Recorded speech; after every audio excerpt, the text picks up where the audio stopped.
Boa noite, meus amigos e minhas amigas do nosso canal Escola Teológica Católica. Vamos gravar o nosso vídeo de hoje, mas primeiro vamos rezar, pedindo a Deus para que nos ilumine nesta noite, em nome do Pai, do Filho e do Espírito Santo. Amém. Nosso Senhor Jesus Cristo, que és a fonte, e a inspiração de toda a Escritura Sagrada. Toda a Escritura fala de Ti, Senhor. Então, nos ajude a compreender melhor aquilo que está nas Sagradas Escrituras, tanto para mim, que vou falar, quanto para aqueles que vão me ouvir. Que o Senhor nos ilumine, nos abençoe. Amém. Em nome do Pai, do Filho e do Espírito Santo. Amém. Então, gente, que o próprio Jesus nos ensine a entender bem a sua palavra, desde lá do Antigo Testamento, que prepara a chegada dele, e também o Novo, que depois é o cumprimento das profecias. Mas antes, eu peço a vocês que se inscrevam no nosso canal, compartilhem os nossos vídeos, tá? Peça para outras pessoas se inscreverem, para que a gente possa alcançar o maior número possível de pessoas para aprender a Sagrada Escritura, o que não é fácil. Nós estamos estudando o Antigo Testamento, e o Antigo Testamento é muito difícil, porque é uma moral totalmente diferente da nossa, com uma cultura totalmente diferente. Nós estamos aí há 3, 4 mil anos atrás, Então, gente, que Deus nos ajude, ok? A entender a palavra de Deus, Então, gente, na aula passada, nós estudamos a questão do templo, de Jerusalém, que Salomão fez, para o Senhor. Então, depois que ele construiu o templo, ele fez aquelas orações a Deus, e depois ele dedicou a Deus aquele templo maravilhoso, Então, nós paramos aí no capítulo 6, hoje nós vamos estudar o capítulo 7 e 8, onde nós vamos concluir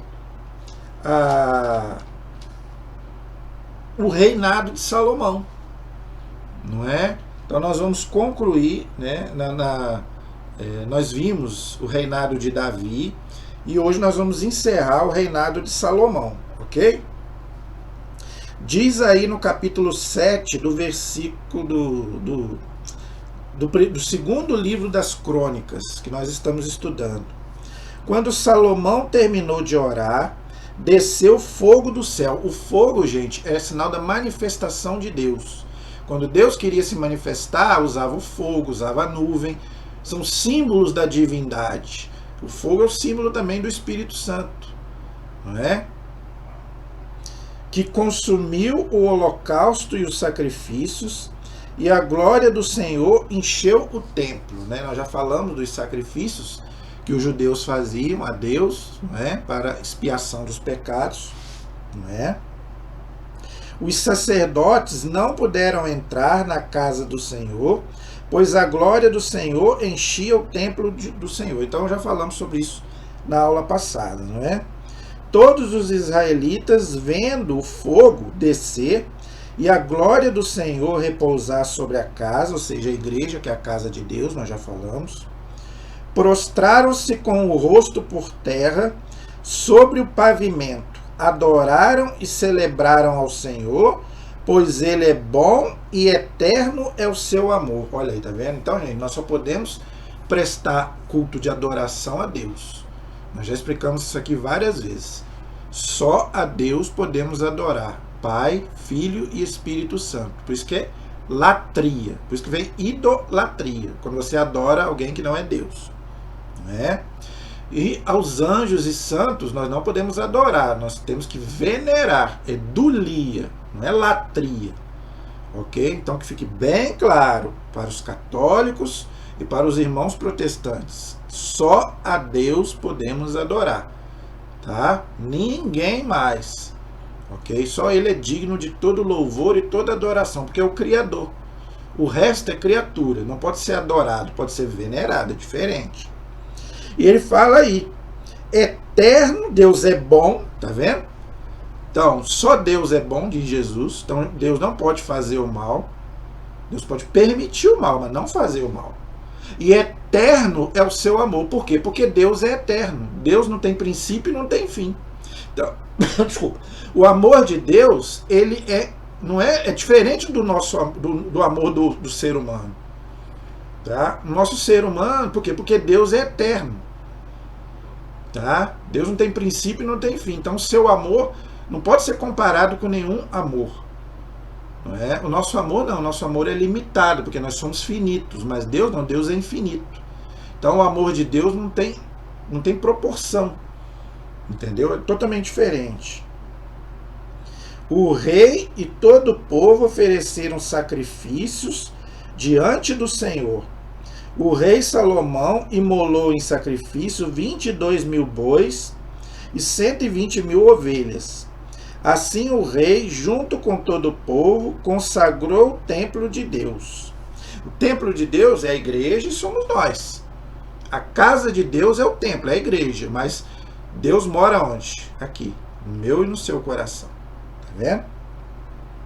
Os sacerdotes conservaram-se de pé, exercendo as suas funções, e os levitas, que é a tribo, né, dos filhos de Jacó, que era quem fazia o serviço do templo, celebravam o Senhor com os instrumentos que Davi fez para acompanhar os cânticos do Senhor. Já falei isso aqui, não é pecado a música na missa, tá? Mas tem que ser uma música litúrgica, de acordo com aquilo que está sendo celebrado. Você não vai botar qualquer música na missa. Agora, fora da missa é diferente, tá? O instrumento tem que ser, né? A missa é um sacrifício, não pode ter a batucada que... Gente, eu já participei de missa que eu não conseguia ouvir. Eu não conseguia comungar de tanta batucada. Ali não é festa. Entendeu? Ali não é igual... Ele tem o Cristo Dance. Aí sim, aí vamos batucar, vamos fazer festa, é diferente. Lá é lugar disso. Agora, na missa, gente, não é lugar de som alto, de instrumento alto. Tem que ser aquela coisa para a gente louvar, bendizer, adorar a Deus. Como é que você vai adorar a Deus com essa batucada danada? Então, pode ter música, pode ter instrumento, mas tem que saber onde nós estamos. Nós estamos na igreja, na casa de Deus. E a missa é um sacrifício. Ok? Então, cuidado. Cuidado com as músicas que estão sendo cantadas e também com os instrumentos que estão sendo tocados.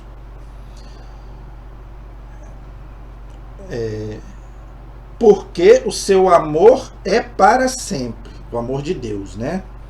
Eram eles que executavam os louvores compostos por Davi. Então, o próprio Davi era músico, né? Não tem problema nenhum a música. A seu lado, os sacerdotes tocavam a trombeta e todo Israel se mantinha de pé. Tá vendo? Então, na missa, tem hora que a gente fica de pé, tem hora que a gente fica sentado, tem hora que a gente se ajoelha. Cada momento é de acordo com aquilo que a gente está celebrando.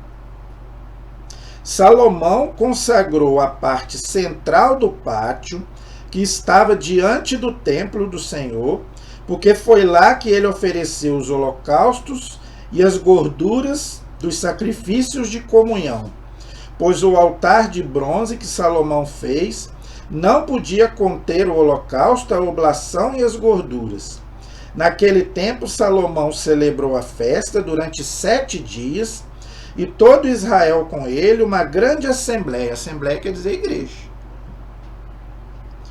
Desde a entrada de Emate até a torrente do Egito.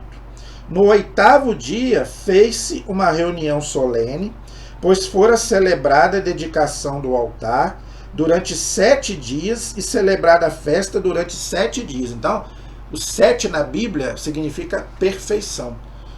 Ok?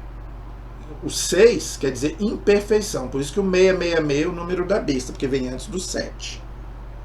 Os números na Bíblia é tudo simbólico. No 23º dia do 7º mês, Salomão mandou o povo para suas casas, alegre e de coração contente, pelo bem que o Senhor fez a Davi, a Salomão e a Israel, seu povo. Então, gente, Deus estava com eles. Com Israel, esteve com Davi e agora está com Salomão, desde o momento que eles estejam fiéis a Deus, ok? Então, isso é um aprendizado para nós. Enquanto nós somos fiéis a Deus, Deus está conosco, ok? Deus vai fazer uma advertência ao povo. Deus sempre fazia uma advertência ao povo. Olha o que diz aí no versículo 11. Salomão terminou a casa do Senhor, ou seja, o templo, e o palácio real, e completou tudo o que intencionava fazer na casa do Senhor e na sua. O Senhor apareceu então à noite a Salomão e lhe disse: ouvi a tua prece e escolhi este lugar para mim como casa dos sacrifícios. Então, para nós hoje a igreja onde é celebrado o santo sacrifício da missa, né? Quando eu fechar o céu e não houver chuva, quando eu ordenar aos gafanhotos que devorem o país, quando eu enviar a peste contra o meu povo, se o meu povo, sobre quem foi invocado o meu nome, se humilhar, orar, buscar a minha presença e se arrepender de sua má conduta, eu do céu escutarei, perdoarei os seus pecados e restaurarei o seu país. Então, isso prova de que Deus vê tudo. Tá vendo? Deus falando para Salomão. Lá do alto do céu eu vou estar observando. Se o povo se arrepender, eu vou perdoar. Mas se o povo continuar na idolatria, eu vou abandonar o povo. Isso prova que Deus vê tudo. Então a gente não esconde nada de Deus, nem de bem nem de mal. Agora, essa questão aí de Deus mandar essas coisas ruins, eu já expliquei, fiz até um vídeo aí sobre isso. Não é que Deus manda o mal, Deus permite às vezes o mal para as pessoas se emendarem. Não é? Muitas vezes as pessoas vão a Deus pela dor do que pelo amor. Mas não é Deus que manda o mal, mas Deus às vezes permite o mal, ok? Doravante, meus olhos estão abertos e meus ouvidos atentos à oração feita neste lugar. É o antropomorfismo, é como você colocar Deus como um ser humano. Deus não tem olhos, Deus não tem ouvido nem nada, Deus é espírito. O Verbo se encarnou como homem, Jesus sim, mas o Pai e o Espírito Santo não tem. Mas aqui é uma figura de linguagem, né? Chamada antropomorfismo, de você colocar Deus como se ele fosse um ser humano, ok? Os judeus faziam isso. Para o futuro, escolhi e consagrei esta casa, a fim de que o meu nome esteja aí para sempre. Meus olhos e meu coração aí estarão sempre. Quanto a ti, se caminhares diante de mim, como fez Davi teu pai, se agires conforme tudo quanto te ordenei, e se observares os meus mandamentos e as minhas leis, consolidarei o teu trono real, como me comprometi com teu pai Davi, quando disse: jamais te faltará um descendente que reine em Israel. Aqui Deus está falando não somente de Salomão, mas do Messias, que vai sair da tribo de Davi, da tribo de Judá. Tá? Agora Deus sempre vai dizer: cumpra os mandamentos, siga as minhas leis. E para nós a mesma coisa, os mandamentos continuam valendo para nós a nossa moral. Ok?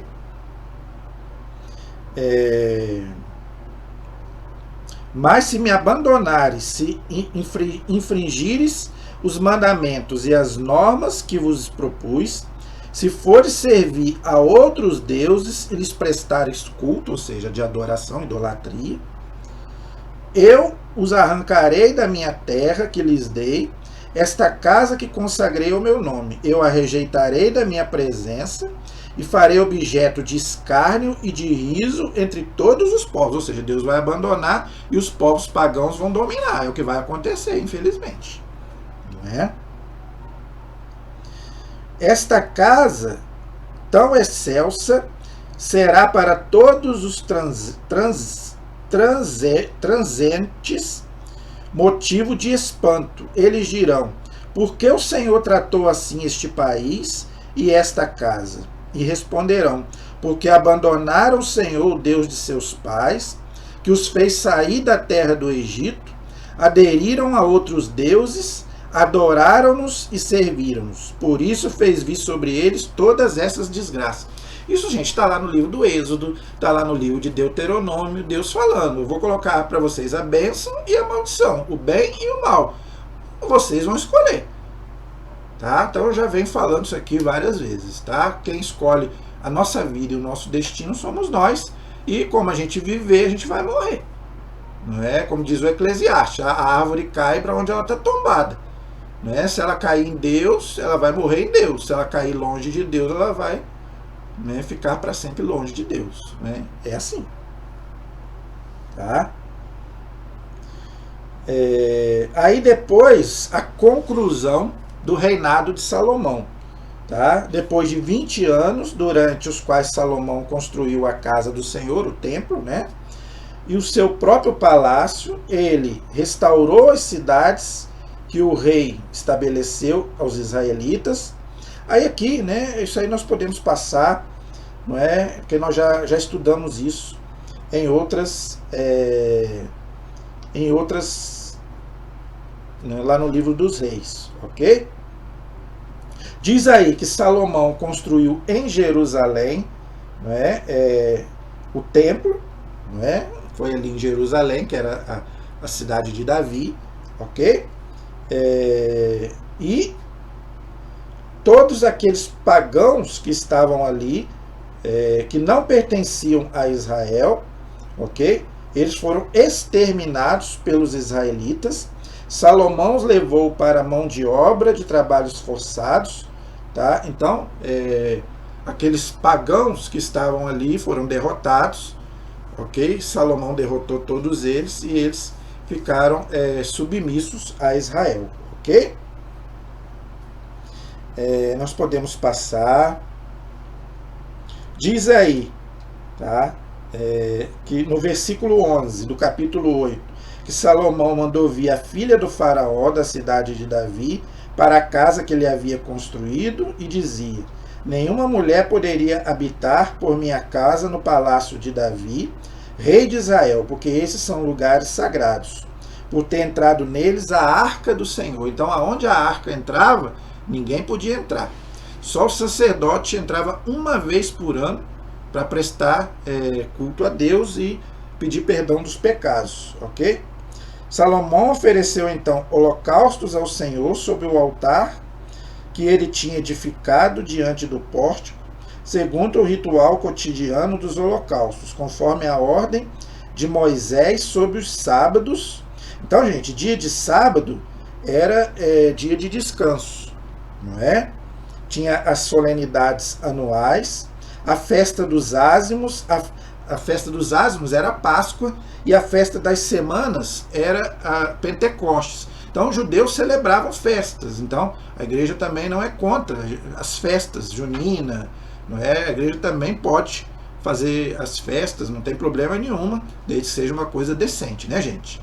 Não vamos, né, encher a cara. Eu acho que não deve ter nem bebida nessas festas, né, para não ter problema, mas não tem problema nenhum, né, a gente fazer festa na igreja, né? Não tem problema nenhum. Os judeus também faziam. E a festa das tendas, para lembrar o tempo que eles ficaram no deserto, ok? Para eles, o dia santo era o sábado, para nós é o domingo, ok? Ele estabeleceu, segundo a dedicação de Davi, seu pai, as classes dos sacerdotes em seu serviço, os levitas em sua função para louvar e oficiar junto dos sacerdotes segundo o ritual cotidiano, e os porteiros segundo a sua respectiva classe em cada porta, pois esta foi a norma de Davi, homem de Deus. Em nenhum outro ponto, nem no que concerne ao tesouro, não se afastaram da norma que o rei deu aos sacerdotes e aos levitas. E toda a obra de Salomão, que não fora senão preparada até o dia da fundação do templo do Senhor, ficou concluída quando ele terminou a casa do Senhor, ou seja, o templo. Então, depois que Salomão construiu o templo, cada um tinha sua função ali no templo, né? E só o sacerdote, né, podia oferecer a Deus, né, um sacrifício. Por isso que só o padre pode celebrar a missa, ok? O leigo não pode celebrar a missa, tá? Então Salomão partiu, tá?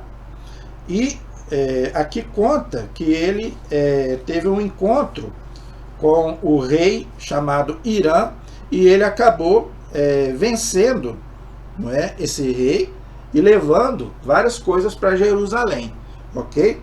E depois vai acontecer uma visita interessante que nós já vimos lá no livro dos Reis, no capítulo 10. Mas eu quero ler com vocês de novo, porque é bem interessante essa parte do capítulo 9 do segundo livro de Crônicas. Fala da rainha de Sabá, que não era judia, não é? E ela foi visitar e ela ouviu falar, né, de Salomão, e ela ficou impressionada com tudo aquilo que ela tinha ouvido. Era muito mais do que ela tinha ouvido, não é? Então diz aí que a rainha, no capítulo 9 do segundo livro de Crônicas, a rainha de Sabá ouviu falar da fama de Salomão e veio a Jerusalém para pôr à prova Salomão por meio de enigmas.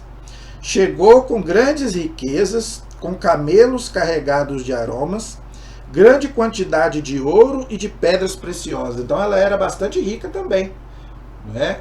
Ela também era rica, mas quando ela viu aquilo ali, ela ficou espantada. A minha riqueza é pouca diante, né, do que ela tinha visto. Que Salomão, né, era muito rico também. Quando da sua visita a Salomão, expôs tudo o que tinha no coração. Salomão a esclareceu sobre todas as suas perguntas, e nada houve por demais obscuro para ele que não pudesse solucionar, porque ele tinha sabedoria divina.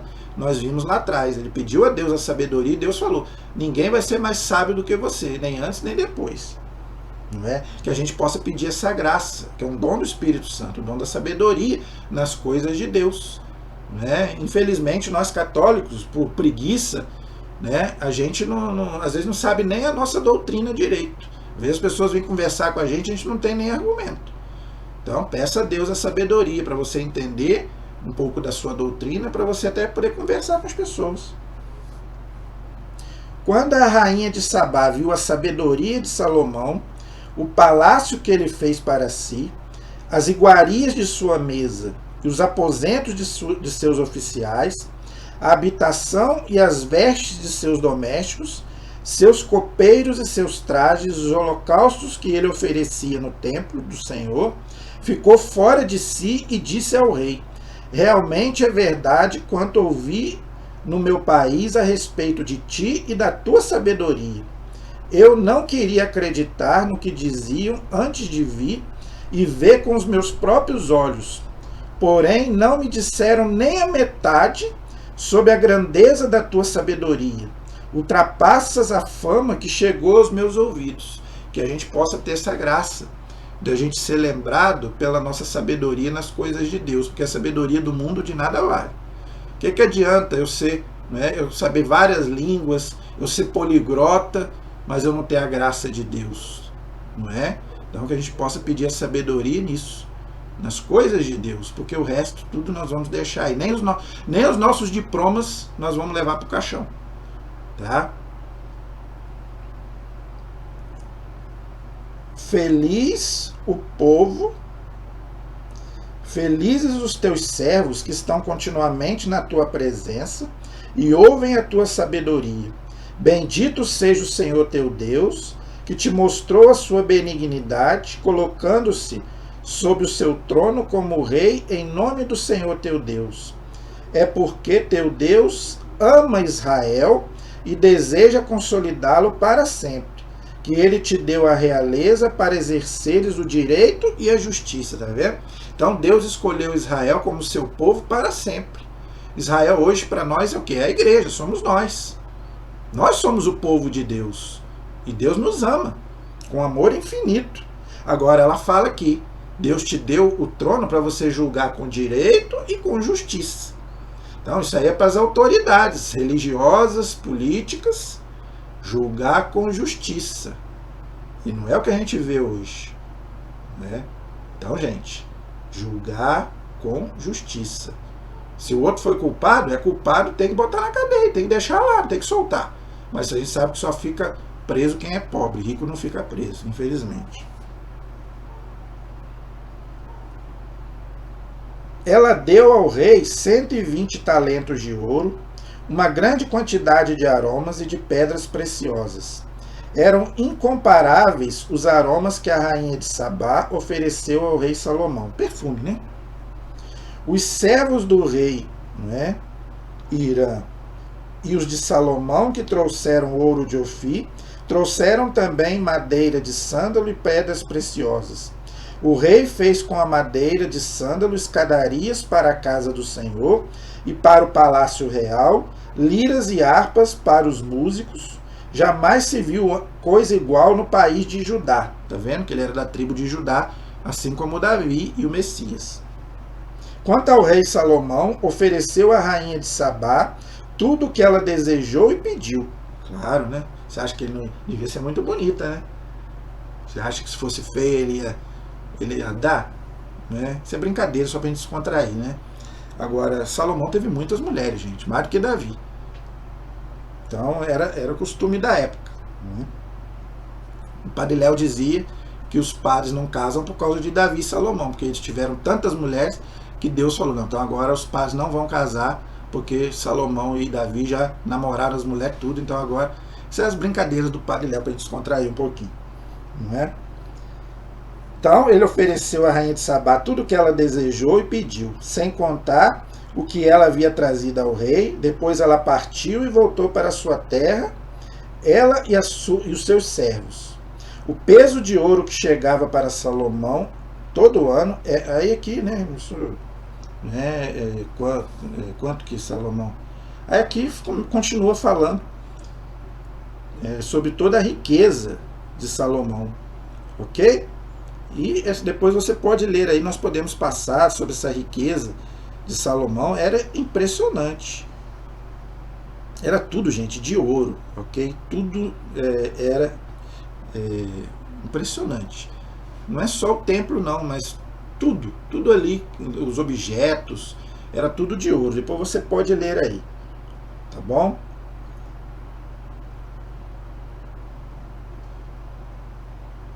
Estendeu o seu domínio. Olha só o versículo 25. Não, versículo 22 do capítulo 9. O rei Salomão superou em riqueza e em sabedoria todos os reis da terra. Deus já tinha falado isso.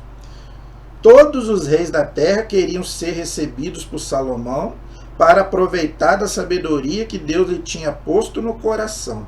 E cada um trazia todo ano o seu presente, objetos de prata, ouro, roupas, armas, aromas, cavalos e mulas.